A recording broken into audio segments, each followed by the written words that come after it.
Assalamualaikum warahmatullahi wabarakatuh.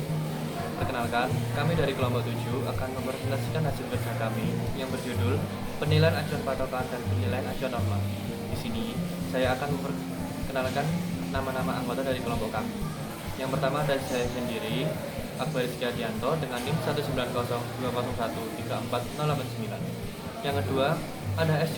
Chandra Anggraini dengan NIM 19020134048.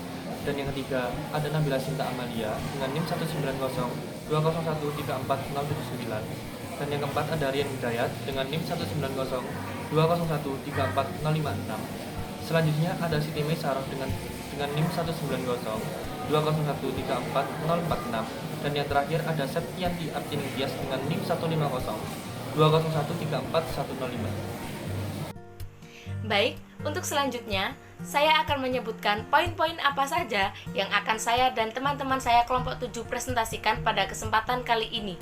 Ada 3 poin yang akan kita bahas. Untuk poin yang pertama, yaitu pengertian penilaian acuan patokan. Kemudian dilanjut dengan poin yang kedua, yaitu pengertian penilaian acuan norma. Kemudian yang terakhir yang akan kita bahas yaitu mengenai teknik pengolahan dalam penilaian acuan patokan dan penilaian acuan norma. Untuk selanjutnya, saya akan menjelaskan mengenai latar belakang dari penilaian acuan patokan dan penilaian acuan norma. Tidak jauh dari mata kuliah evaluasi belajar yang telah kita pelajari beberapa minggu ini, tujuan dari evaluasi belajar yaitu untuk membuktikan keberhasilan peserta didik dalam memahami dan juga menyerap materi yang telah disampaikan oleh guru. Salah satu bentuk akhir dari evaluasi ini yaitu diperolehnya nilai atau penilaian yang berbentuk simbol angka dan juga huruf. Nilai angka ataupun huruf yang telah didapat oleh peserta didik itu umumnya adalah merupakan hasil tes yang diberikan oleh guru kepada siswa untuk mengetahui seberapa sih pengetahuan siswa mengenai materi tersebut.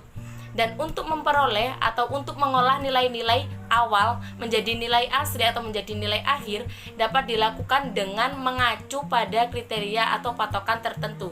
Dan di dalam proses pengolahan nilai tersebut terdapat 2 penilaian. Yang pertama yaitu penilaian acuan patokan dan yang kedua yaitu penilaian acuan norma. Kedua penilaian ini dapat digunakan bergantung dengan kebutuhan guru terhadap peserta didiknya. Assalamualaikum warahmatullahi wabarakatuh. Nama saya Rian Hidayat, NIM 053. Di sini saya akan menjelaskan slide yang kelima, yaitu tentang penilaian acuan patokan. Jadi, penilaian acuan patokan merupakan jenis penilaian yang membandingkan hasil pengukuran peserta didik dengan patokan batas lulus yang telah ditetapkan pendidik. Lembaga pendidikan yang membuat kriteria atau patokan penilaian berdasarkan persentase dengan skala nilai 0 sampai 100, maka siswa yang memperoleh nilai atau skor 75 dipandang telah memiliki 75% penguasaan pengetahuan mengenai mapel yang bersangkutan. Kemudian, nilai-nilai ini ditransformasikan ke dalam nilai huruf dengan kriteria tertentu. Seperti contohnya, nilai-nilai 80 sampai 100 ditransformasikan menjadi nilai A.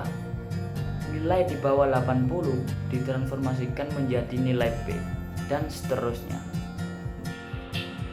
Baik, selanjutnya setelah kita mengetahui bagaimana langkah-langkah dalam menentukan penilaian acuan patokan, di sini kita akan belajar tentang bagaimana ilustrasi penghitungan penilaian acuan patokan.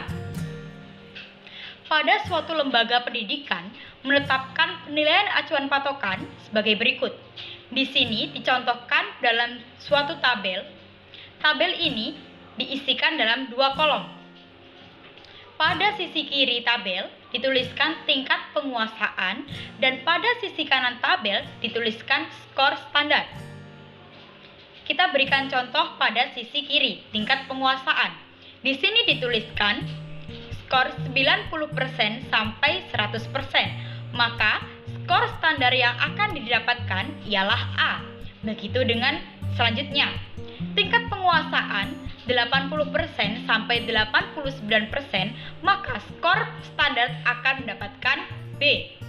Jika skor maksimum ditetapkan berdasarkan kunci jawaban, 80, maka penguasaan 90% sama dengan 0,90 kali 80. Maka di situ akan mendapatkan jawaban 72. Penguasaan 80% sama dengan 0,80 kali 80 sama dengan 64. Begitu pula dengan selanjutnya. Dengan demikian diperoleh tabel konversi sebagai berikut. Tabel konversi ini hampir sama dengan tabel sebelumnya. Dalam tabel tersebut dibagi dua sisi. Pada sisi kiri dituliskan sebagai skor mentah dan sisi kanan sebagai skor standar. Di sini kita ambil contoh skor mentah 72 sampai 80. Maka skor yang standar yang akan didapatkan adalah A. Begitu pula dengan selanjutnya. Skor mentah dituliskan 64 sampai 71, maka skor standar yang akan didapatkan adalah B. Dan tadi adalah penjelasan tentang bagaimana contoh ilustrasi penghitungan penilaian acuan patokan. Dan selanjutnya kita akan mempelajari materi-materi yang masih ada lagi. Selanjutnya, di sini saya akan menerangkan tentang bagaimana untuk pengolahan nilai dalam penilaian acuan patokan. Sebelum kita mengolah bagaimana cara untuk penilaian acuan patokan, pastinya akan ada langkah-langkah terlebih dahulu. Langkah-langkah tersebut ialah: yang pertama, kita harus memasukkan skor. Yang kedua, mencari skor ideal. Skor yang dianggap ideal ialah skor yang di dalam capaiannya semua soal terjawab dengan sempurna. Yang ketiga, mencari rata-rata atau disebut dengan lambang huruf X. Ideal dengan rumus X sama dengan setengah X skor ideal. Selanjutnya, mencari simpanan baku dilambangkan dengan huruf S kecil. Ideal dengan rumus S ideal sama dengan 1/3 X kali X ideal. Selanjutnya, menyusun pedoman konversi. Dan selanjutnya, yang terakhir, mengubah skor menjadi nilai. Setelah kita melakukan langkah-langkah tersebut, tentunya kita akan melakukan sebuah pengaplikasian. Baik, selanjutnya saya akan menjelaskan mengenai pengertian penilaian acuan norma. Penilaian acuan norma adalah sistem penilaian yang dilakukan dengan mengacu pada norma kelompok.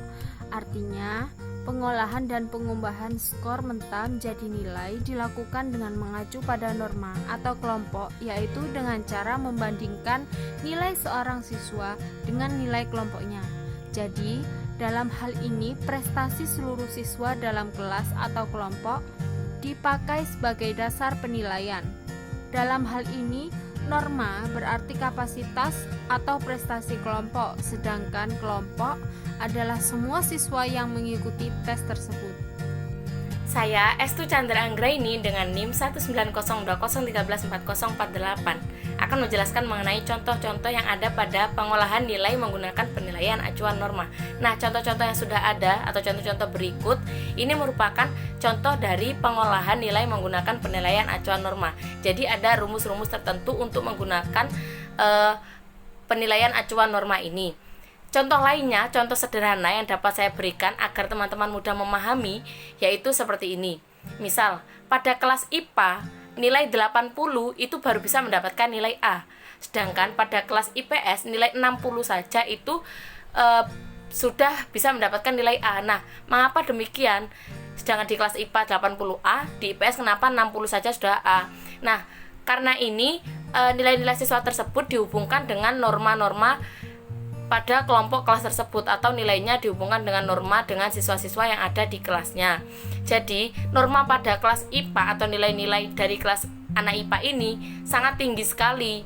Jadi nilainya tinggi-tinggi, oleh karena itu nilai 80 setelah diolah menggunakan penilaian acuan norma itu baru bisa mendapatkan nilai A. Sedangkan pada kelas IPS nilai 60, kenapa kok 60 sudah bisa mendapatkan nilai A? Karena norma kelompok pada kelas IPS atau nilai-nilai pada kelas IPS itu banyak sekali nilai-nilai yang rendah. Oleh karena itu nilai 60 itu sudah bisa mendapatkan nilai A.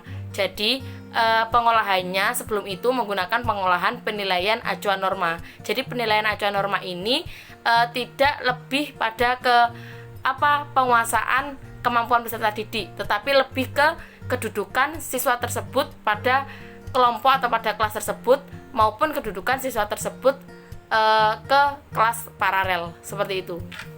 Kemudian untuk selanjutnya, langkah-langkah dalam penilaian acuan norma yaitu yang pertama, mencari skor mentahnya terlebih dahulu. Kemudian dilanjut dengan mencari nilai rata-rata. Kemudian yang ketiga, dilanjut dengan mencari nilai simpangan baku. Nilai simpangan baku ini dapat dicari berdasarkan individu maupun kelompok. Kemudian yang keempat, yaitu menentukan pedoman konversi. Saya akan membacakan tentang kelebihan metode PAN, yaitu yang pertama, dapat digunakan untuk menetapkan nilai secara maksimal. Yang kedua, fleksibel, dapat menyesuaikan kondisi. Yang ketiga, dapat mengetahui dan membedakan kemampuan peserta didik. Pun kelebihan metode PAP, yang pertama, tidak membutuhkan perhitungan statistik yang rumit. Yang kedua, dapat mengukur ketercapaian tujuan pembelajaran. Yang ketiga, dapat membantu guru merancang program mendidik. Yang keempat, mudah menilai karena adanya patokan.